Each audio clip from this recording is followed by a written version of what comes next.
আহা! আমার দেনকে তোমরা নষ্ট করো না। আমি দেনে বসছি ভাই। সবাই আমাকে বলছে ভাই যেখানে সেখানে ভোট দিবা না, ভোটটা জাগা মতন দিও।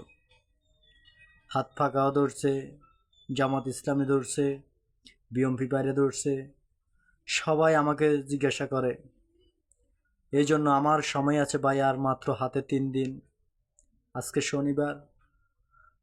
শনিবার হয়ে গেছে আর মাত্র হাতে 3 দিন। এই জন্য আমি এখন চিন্তার ভিতরে আছি। এই জন্য আমি আজ থেকে ধ্যান করতেছি ভোট কোথায় দিব। এই জন্য আমার জন্য সকলে দোয়া করবেন। আমি যেন আমার ধ্যানটা যেন সাকসেস করতে পারি। ধ্যানের মাধ্যমে আমি ভোটটা কোথায় দিতে পারবো, এই জন্য আমি ধ্যানের মাধ্যমে আছি। আমাকে আপনারা অলরেডি দেখতেছেন আমাকে, আমি ধ্যানে আছি যে আমার আর বাকি এই 3 দিন আমাকে ধ্যানে থাকতে হবে। ভোটটা যেন আমি জায়গা মতন দিতে পারি, যেন আমার একটি ভোট যেন না পচে যায়। এই জন্য আমার ধ্যানের কাজটা যেন সাকসেস হয়।